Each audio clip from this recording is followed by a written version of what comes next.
Rockets and John Wall have reached a buyout agreement. And remember, his opt-in was $47 million. The buyout that they agreed to was he gave back $6.5 million. How kind of him. Yeah.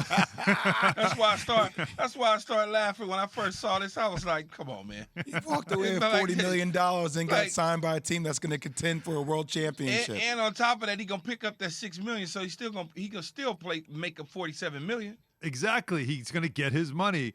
And that's what Woj then reported shortly after that John Wall planning to sign with the Clippers once he clears waivers.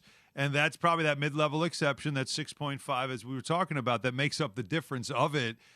Adding John Wall, we really haven't seen him play now, guys, in a couple of years. The Clippers, and it's the ifs, of course. Well, we saw Paul George come back. Kawhi Leonard, should be ready to go this year. You add John Wall to that bench for a Clipper team with Tyronn Lue that has obviously been a very competitive team, no matter who has been available to them. Key, I know it pains you to say it, but I'm going to ask you, in L.A., you add John Wall, you've got that team, Kawhi Leonard. Are the Clippers a bigger threat than the Lakers are in the West? Yeah, I think, it's so interesting. I think that they are. And I'm convinced a number of ways. I ran into a high-level NBA executive the other night, very high level.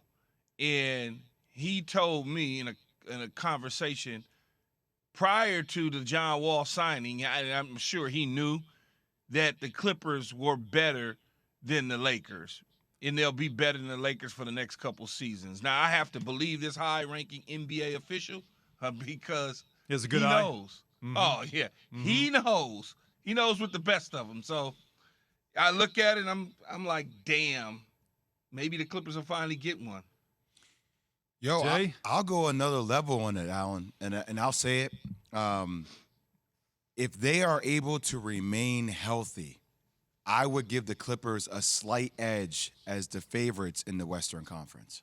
I would. Favorites. The favorite. I mean, defensively, they would match up with Golden State in a very real way with their wing defenders, with Reggie Jackson, Norman Powell, with Kawhi Leonard, Paul George. Look, people haven't seen Kawhi Leonard in a while, but let's not forget how talented of a player he was. And one of the, people always throw this out, like it goes back to the bubble. Like, well, have you seen Paul George at end-of-game situations and he can't come through and he hits the side of the backboard? Paul George is one of the most gifted players the game of basketball has in the game today. He really is. He is offensively prolific. So with a guy like Ty Lue that can construct the right game plan, and they have all the pieces, health is their biggest component. And you add John Wall that creates pace and can create shot opportunities for players because of the speed in which he plays. Like I said, if everybody remains healthy, that's the biggest caveat with this team. They're going to be there when it counts, when it's all said and done. Yeah, Paul George drug him all the way to the finish line basically by himself a year ago. So if they get a healthy John Wall, a healthy Kawhi Leonard, and Ty Lue can coach X and O basketball, nice adjustments and everything like that, they're going to be right there. Now, I don't know if they'll beat Golden State or whatever the case may be, but they certainly are going to be right at the top with them.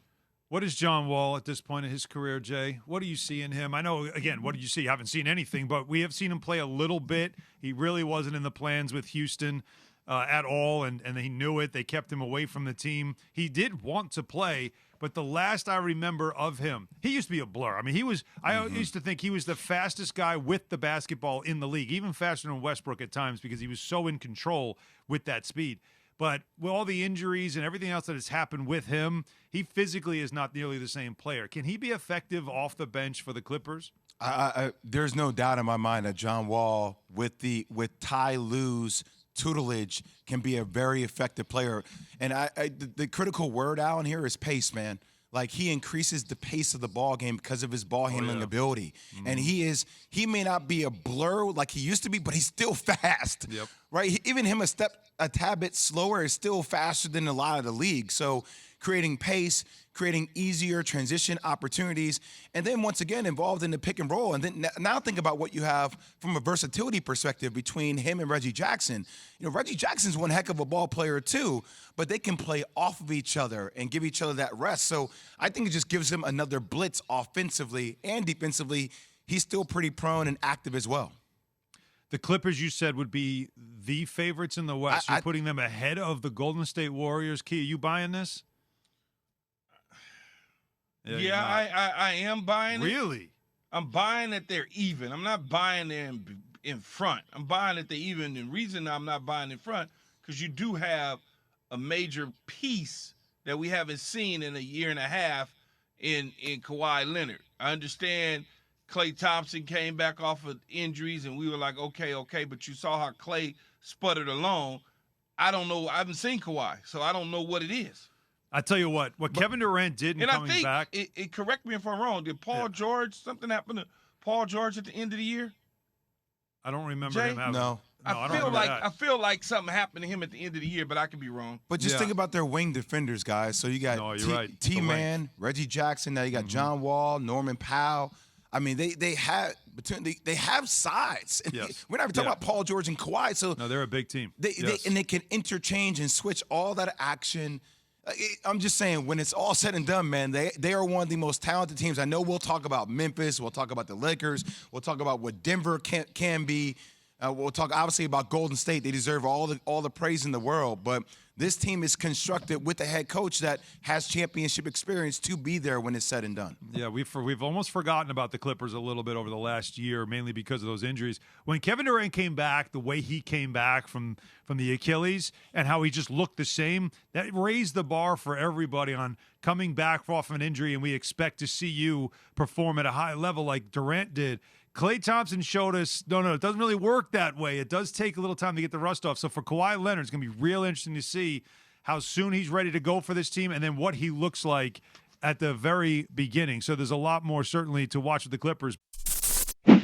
Thanks for watching ESPN on YouTube. For live streaming sports and premium content, subscribe to ESPN Plus right now.